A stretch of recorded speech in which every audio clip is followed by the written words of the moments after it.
Hello friends, मैं हूं अर्जुन। आज इस वीडियो में बात करेंगे हम कंपोजिशन के बारे में। कंपोजिशन को समझने के लिए मैं आपको सिंपल तरीका बताता हूं। जैसे पहले भी काफ़ी सारी वीडियोस मैंने डाली हुई हैं, आप जाके देखेंगे, प्लेलिस्ट में आपको मिल जाएंगी डेमो। और यहाँ पे देखो, सिंपल जब हम किसी कंपोजिशन को समझते हैं तो ऐसे लेआउट्स बनाना बहुत ज़रूरी होता है। छोटे छोटे आप बॉक्स ले सकते हैं और उसके अंदर जैसे एक लाइन ली है जो कि पर्सपेक्टिव लाइंस, आपको नॉलेज है इसके बारे में। उसके अंदर एक वैनिशिंग पॉइंट और आई लेवल के ऊपर हमने ये वैनिशिंग पॉइंट लिया है, ठीक है। उसके बाद ये जो लाइंस हैं सारी उसी पॉइंट को कनेक्ट करती होती हैं। मैंने जैसे बहुत सारी वीडियोस में बताया भी है।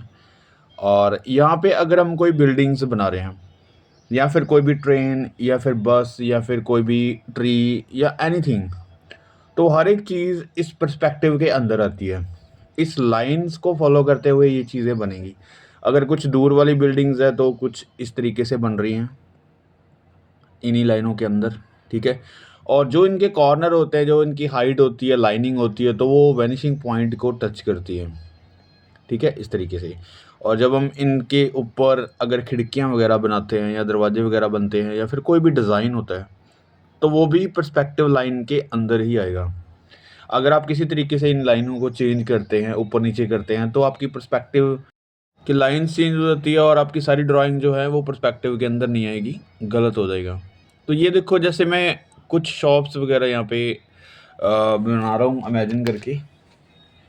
और अगर आप कोई रेफरेंस चूज़ कर रहे हैं तो रेफरेंस में आपको वैनिशिंग पॉइंट ढूंढना ज़रूरी है और लाइनों को फिक्स एक सिंपल शेप में लेके आना ज़रूरी है।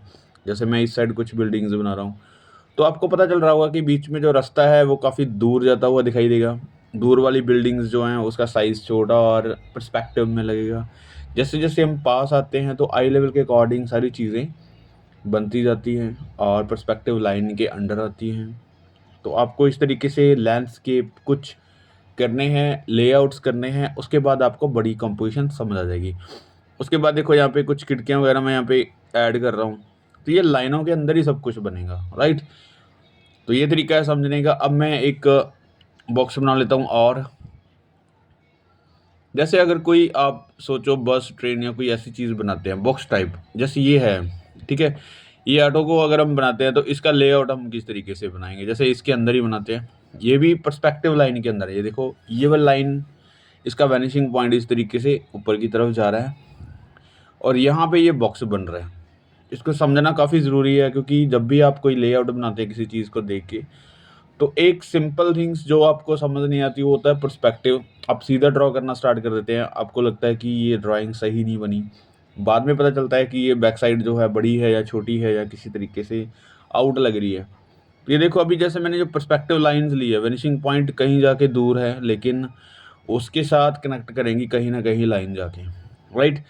तो इस तरीके से थोड़ा सा ये बॉक्स बनाया मैंने।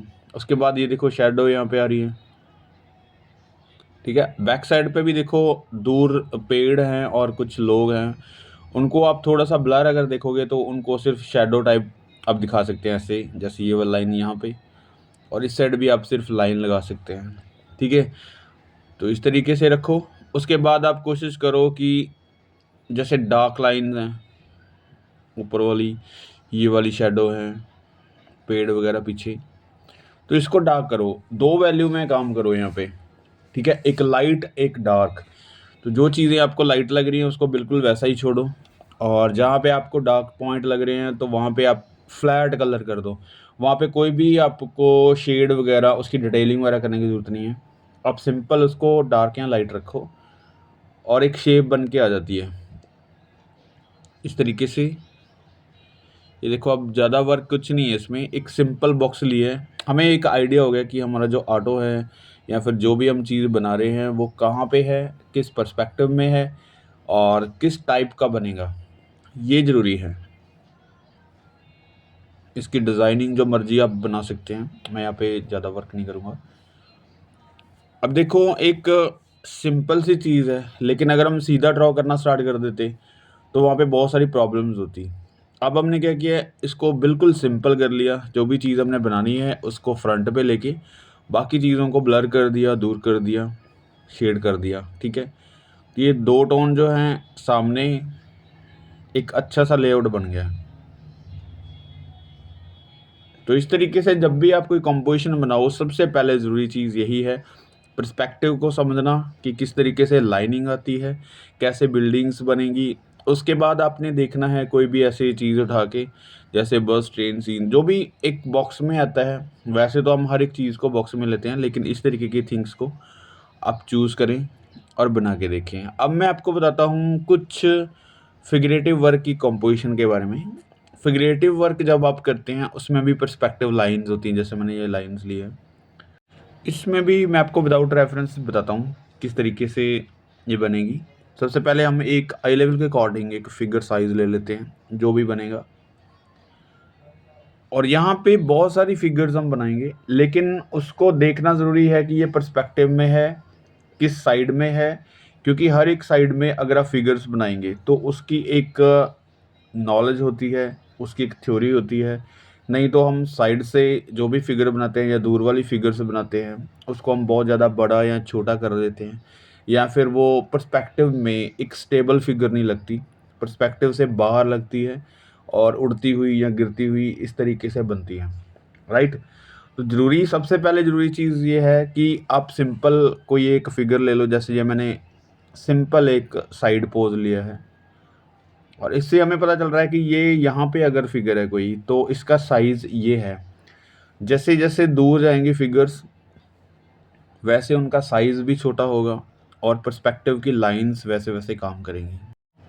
तो ये एक तरीका है चीज़ों को समझने का। वैसे हम मार्किंग करते हैं, हर एक फिगर्स को अलग अलग तरीके से देखते हैं, फिर मार्किंग करके वहाँ वहाँ पे बनाते हैं। लेकिन ये एक सिंपल तरीका है कि आप ऐसे पहले फिगर बनाओ, उसके बाद ये वैनिशिंग पॉइंट, ठीक है, आई लेवल के ऊपर, उसके बाद ये पर्सपेक्टिव लाइन, और यहाँ पे अगर हम एक और फिगर बनाते हैं। अब देखो फिगर्स का जब सिलसिला शुरू होता है कि एक फिगर के बाद दूसरी फिगर किस तरीके से बनानी है, तो ये चीज़ें समझने वाली है।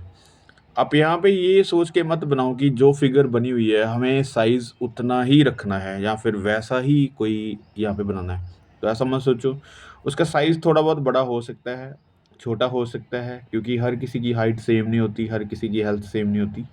तो ये चीज़ कंपोजिशन में कॉमन रहनी चाहिए और नेचुरल लगता है। यहाँ पे देखो थोड़ा सा बड़ा साइज़ मैंने फिगर का बनाया है, लेकिन उसकी तरफ फेस करके बना रहा हूँ कि ये दोनों बात करते हुए या फिर आपस में कोई भी इनका तालमेल बन सके, राइट। एक कंपोजिशन में ये ज़रूरी होता है। आप अपने तरीके से इसको डिज़ाइन कर सकते हैं। जैसे मैंने इसकी कोड वगैरह पहना दिया, थोड़ी सी बॉडी को एक नेचुरल शेप में बनाया। अब बिल्कुल स्ट्रेट स्ट्रेट लाइन से अगर हर एक फिगर बनाएंगे तो वहाँ पे नेचुरलिटी ख़त्म होती है। अब कोशिश करो कि थोड़ा सा लाइन को, कर्व लाइन को यूज़ करो, थोड़े से उसमें डिज़ाइन कुछ इस तरीके से करो कि वो नेचुरल लगे। तो यहाँ पे देखो बिल्कुल शार्प लाइन नहीं है, और ये हैंड इस तरीके से इसने आगे किया हुआ है, तो यहाँ पे कुछ फोल्ड वगैरह, लाइनिंग ये ज़्यादा शेडिंग वगैरह उसमें मत पड़ो।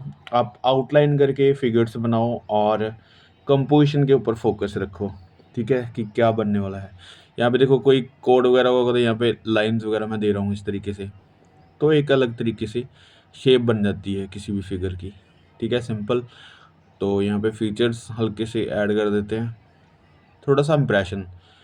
जो नहीं, यहाँ पे आईज, नोज, लिप्स बनाना शुरू कर दो, क्योंकि ये एक लेआउट की तरह काम कर रहे हैं। और कोई भी ऐसे फिगर बना दो, ठीक है। अब देखो यहाँ पे दो फिगर्स बन चुकी हैं। अगर हम थोड़ा सा दूर फिगर बनाते हैं, यहाँ पे आधी फिगर इसके पीछे और आधी फिगर दिख रही है, तो इस तरीके से देखो, आई लेवल के ऊपर मैं हेड बना रहा हूँ, उसके बाद ये शोल्डर, एक शोल्डर जो है इस फिगर के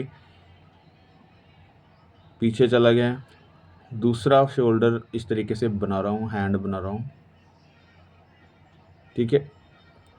तो इसका साइज़ जो है वो छोटा बनेगा, क्योंकि हेड का साइज़ छोटा हो चुका है, और इस तरीके से हेड के अकॉर्डिंग हम फिगर बना रहे हैं। अब आपको नीचे की तरफ मत सोचो कि नीचे की तरफ फिगर कितनी जा रही है, ये जहाँ तक भी आएगी ये पर्सपेक्टिव में ही बनेगी। लेकिन कोशिश फिगर के अंदर रखो कि फिगर्स का हेड बहुत ज़्यादा बड़ा ना हो, ठीक है, हेड के अकॉर्डिंग फिगर्स बड़ी या छोटी ना हो, फिगर्स सही तरीके से मैनेज हो। वैनिशिंग पॉइंट जो आपको दिखाई दे रहा है और जो आई लाइन हमने ली है, वहाँ से शुरू किया है हमने हेड, ठीक है? उसके अकॉर्डिंग फिगर जितनी नीचे की तरफ जा रही है उसको जाने दो, और इसको मैं डार्क कर देता हूँ क्योंकि ये वाली फिगर जो फ्रंट पे है वो लाइट है, तो उसको डेप्थ में दिखाने के लिए हल्का सा मैं डार्क कर देता हूँ। एक शेड या टोन कोई भी उसमें फिल कर सकते हैं ताकि बिल्कुल वाइट ना लगे, इसके साथ मिक्स ना हो, ठीक है? उसके बाद यहाँ पे देखो एक दूर और फिगर बनाओ, थोड़ा सा स्पेस लो, यहाँ पे एक फिगर है, उसका फेस किसी और साइड हो सकता है, उसका एंगल कोई और हो सकता है, लेकिन जो हेड है वो उस लाइन के ऊपर ही आना चाहिए, ये ज़रूरी है। तो अब यहाँ पे देखो काफ़ी छोटा साइज़ बनाया मैंने, लेकिन फिर भी वो पर्सपेक्टिव लाइन्स के अंडर आएगा। उसके बाद एक और फिगर काफ़ी दूर बनाओ, ठीक है? यहाँ पे ये इससे थोड़ा-सा और दूर हो गया। इसके साइज़ का यहाँ पे अगर हम बनाएँगे दोनों के बीच, तो इसका साइज़ भी छोटा-सा आएगा। अब ये वाली फिगर्स मत सोचो, आप जो बराबर उसके फिगर्स हैं, ठीक है?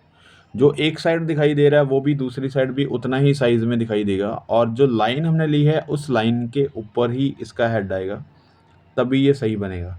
अगर हमने ऊपर कर दिया या नीचे कर लिया, तो ये सही नहीं आएगा। तो इस तरीके से, जैसे अगर हम यहाँ पे थोड़ी-सी और बड़ी फिगर बनाते हैं, इसके दोनों साइज़ के बीच का अगर फिगर बनाते हैं, कोई किट लगी हुई है, बैग टंगा हुआ उसके, तो कुछ ऐसा बनाएँगे। यहाँ पे शूज़ वगैरह से एक पैर पीछे। फिगर्स को अपने तरीके से किसी भी एक्शन में बना सकते हैं। अब बहुत ही स्टिल अगर हम बनाएँगे यहाँ पे फिगर्स तो बोरिंग लगेगी, इसलिए मैंने थोड़ा-सा वेरिएशन डाला इसमें कि थोड़ा-सा चलता हुआ कोई फिगर बड़ा हो यहाँ पे।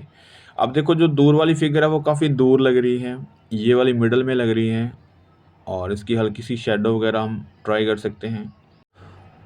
तो यहाँ पे देखो थोड़ा-सा आपको पता चल रहा होगा कि कैसे स्टेबल है हर एक फिगर, कोई गिरती हुई या फिर कोई हवा में नहीं लग रही। आपको दूर वाली फिगर्स भी दिखाई दे रही हैं, पास वाली फिगर्स भी, और जितनी डिटेल चाहिए उतनी ही। और यहाँ पे भी अगर हम कोई थोड़ा-सा फिगर्स और ज़्यादा 1-2 दिखाना चाहिए तो दिखा सकते हैं। क्योंकि ये पर्सपेक्टिव में जब हम फिगर्स सही तरीके से बनाना शुरू कर देते हैं, तो कहीं पे भी कोई भी फिगर बनाओ, वो सही लगेगी। जैसे अगर बिल्डिंग्स वगैरह ऐड करेंगे तो यहाँ पे आप कर सकते हैं कंपोज़िशन में, ठीक है? दूसरी साइड भी कुछ भी बना सकते हैं, ये दूर वाली बिल्डिंग्स जैसे अगर हम दिखाना चाहें। तो ये थी आज की डेमो जो कि पर्सपेक्टिव के बारे में थी। मिलते हैं नेक्स्ट वीडियो में। Thank you so much for watching this video.